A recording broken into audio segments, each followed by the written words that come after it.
কেমন আছেন বন্ধুরা? করবিস কিচেন চ্যানেলে স্বাগত। আজকে আমি যে ডালটা করে দেখাতে চলেছি এটা খুবই অপ্রচলিত ডাল, কিন্তু খুবই টেস্টি আর উপকারী ডাল।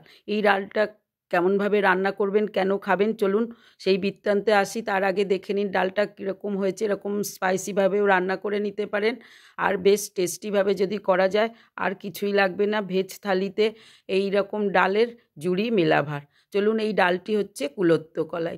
আমরা সাধারণত এই ডাল ব্যবহার করি না, মাকে স্মরণ করে চলুন এই ডালের রেসিপিটা আজকে করে দেখাই। প্রথমে আমি এই কুলত্থ কলাই নিয়েছি, দেখুন বাজার থেকে কিনে।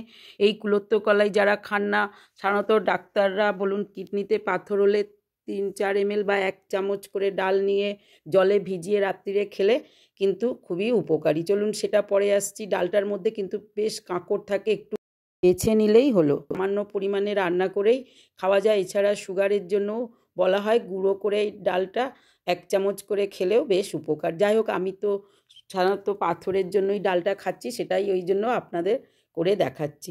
এই ডালটা ঠিক দেখুন কালারটা এরকমই হয় বা আরেকটু ডিপ কালার হতে পারে।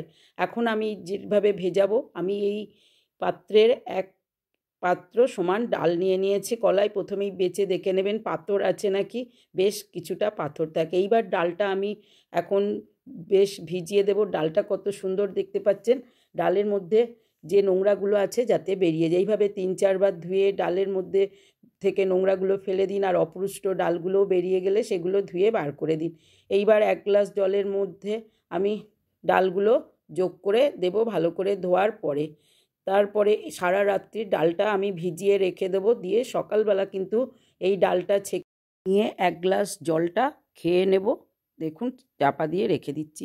এইরকমই 150 গ্রাম মাপের ডাল রাত্রে ভিজিয়ে রেখেছি, জলটাও খাওয়া হয়ে গেছে আর ডালটা ভিজে গেছে। কত সুন্দর দেখতে পাচ্ছেন। এই ডাল কিন্তু সিদ্ধ করতে 3-4 ঘন্টা লাগে। আমি সেই জন্য প্রেশারে যোগ করেছি। 4-5টা সিটি দেব। 3টে কাঁচা লঙ্কা যোগ করে দিলাম, 2টো টমেটো, 1 চামচ লঙ্কা গুঁড়ো, 1 চামচ হলুদ গুঁড়ো, টেস্ট অনুযায়ী সামান্য একটুখানি লবণও যোগ করে দেব, আর পরিমাণ মতো জল দিয়ে দেবো। দিয়ে প্রায় 4-5টা সিটি দেব, না হলে খুলে আরও 1-2টো সিটি দিতে পারেন। আর লবণ দেওয়ার পরে চাপাটা দিয়ে সিটিটা রেখে করব। দেখুন ডালটা সিদ্ধ হয়ে গেছে, তাও আমি একটু মিক্সিতে পেস্ট করে নিয়েছি আর একটু মিহি করার জন্য। এইবার কড়ার মধ্যে তেল যোগ করে দিয়েছি, 1-2টো শুকনো লঙ্কা দিলাম আর একটু জিরে ফোড়ন দিলাম। বেশ টেস্টিভাবে রান্না করলে ডালটা কিন্তু খেতে ভালোই লাগে।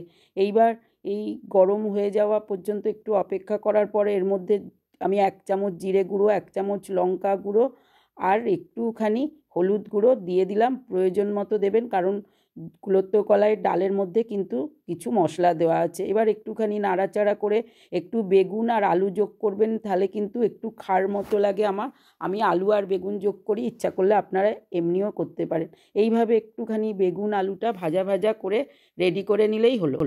একটুখানি নাড়িয়ে চাড়িয়ে ভাজা ভাজা হলে খুব সামান্য একটু লবণ দেবেন, যাতে কেবলমাত্র বেগুন আলুটাই ভাজা হয়। 1 চামচ ধনে গুঁড়ো এবারে যোগ করে দিলাম, দিয়ে সমস্ত মশলার সঙ্গে বেগুন আলুটা এবার মিশিয়ে দেব।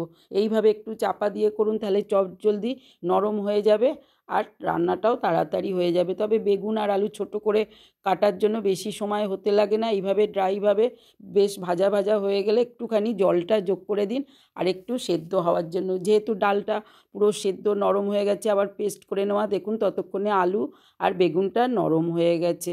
বেশ এইভাবে মিশে গেলে কিন্তু তড়কা ডালটা খুবই সুন্দর লাগে।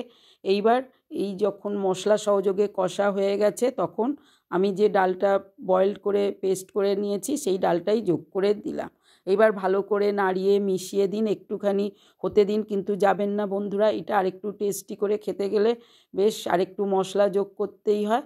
এবার প্রয়োজন মতো একটু জল যোগ করে দিয়েছি। একটুখানি তড়কা করার জন্য আমি অল্প জল যোগ করলাম। ফোটা পর্যন্ত দেখুন অপেক্ষা করার পরে ফুটে গেছে। লবণ, চিনি এইবার যোগ করে দিন। আমি তো চিনি দিয়েছি 1 চামচ। টেস্ট অনুযায়ী একটু গরম মশলা যোগ করে দিয়েছি, আর যোগ করুন টেস্ট অনুযায়ী হিং। এগুলো যোগ করলে ডালটার টেস্ট কিন্তু বেশ অনেক মাত্রায় বৃদ্ধি করে, আর তড়কা হিসাবে দারুণ খেতে লাগে বন্ধুরা। ইচ্ছা হলে রোজ রোজ ডাল বানাতে না পারলে একটুখানি জল যোগ করে দিন। আপনারা কিন্তু কুলত্থ কলাইয়ের বড়া বা পাকোড়াও খেতে পারেন মিক্সিতে পেস্ট করে কাঁচা অবস্থায়, সেটাও খুবই টেস্টি একটি রেসিপি। এইবার যোগ করে দিন যখন হয়ে গেছে ঘি। এইবার আস্তে ধীরে নাড়িয়ে এবার আস্তে করে চাপা দিয়ে দিন। আমি কিন্তু তেজপাতা দিইনি, আমার গরম মশলার সঙ্গে তেজপাতা যেহেতু গুঁড়ো করা আছে, আপনারা সেটাও দিতে পারেন। এবার চাপা দিয়ে দিয়ে কিন্তু সমস্ত পর্যায়টা করবেন, যাতে স্মেলটা খাবেন তখনই ডালের তরকার স্মেলটা পাবেন। এবার একটু ধনেপাতা থাকলে ধনেপাতা দিয়ে দিন, আর নাবিয়ে এবার আরেকটু ঘি যোগ করে দিন। দিয়ে বন্ধুরা একটু চাপা দিয়ে রাখুন, আর পরে যখনই ঢাকনা খুলে পরিবেশন করবেন সমস্ত স্মেলগুলো খাওয়ার সঙ্গে পাবেন, আর সবাই বেশ আপনার ডালটা তাড়িয়ে তাড়িয়ে খাবে। এই ডালটা যেহেতু বিশেষ করে খাওয়া হয় না, একটু অন্যরকম করে রান্না করলে তবেই সবার পছন্দ হবে। যাই হোক, যারা খান তাদের তো এর উপকারিতা গুণাগুণ বলার প্রয়োজন হয় না।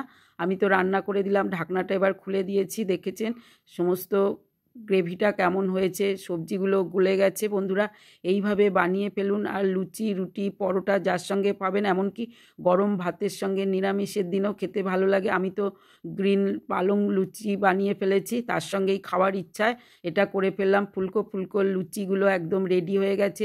তেল ঝরিয়ে নিয়েছি, নিয়ে কড়ার এক পাশে মেলে দিয়েছিলাম, এবার একটা পাত্রে তুলে নিলাম। চলুন পরিবেশন করে দিলাম। পালং শাকের লুচি, তার সঙ্গে পনিরের কারি, আর দেখুন তরকা ডালটা কুলত্য কলাইয়ের, এর সঙ্গে একটু ধনেপাতার চাটনি নিয়ে নিলাম। বন্ধুরা তাহলে কি বানাবেন না? একবার বানিয়ে ফেলুন, কেমন হয়েছে জানান। টেস্ট বদল করতে এরকম রেসিপি করে ফেলুন। আর ভালো লাগলে লাইক, শেয়ার, সাবস্ক্রাইব করে আমার সঙ্গে থাকার অনুরোধ রইল, পুরো রেসিপিটা দেখার অনুরোধ রইল। বেশ লুচিগুলোও তো আগে দেখিয়েছি, যারা দেখেননি তারা দেখে নিতে পারেন কতটা খাস্তা আর মুচমুচে লুচি হয়েছে। বানালে তবেই বুঝতে পারবেন। আজ আসি, ভালো থাকবেন, সুস্থ থাকবেন। একবার বানিয়ে ফেলুন, দেখুন গ্রেভিটা কীরকম হয়েছে। আর আলুগুলো, বেগুনগুলো বন্ধুরা জাস্ট ফাটাফাটি করে ফেলুন, আপনাদের সহযোগিতাই একান্ত কাম্য।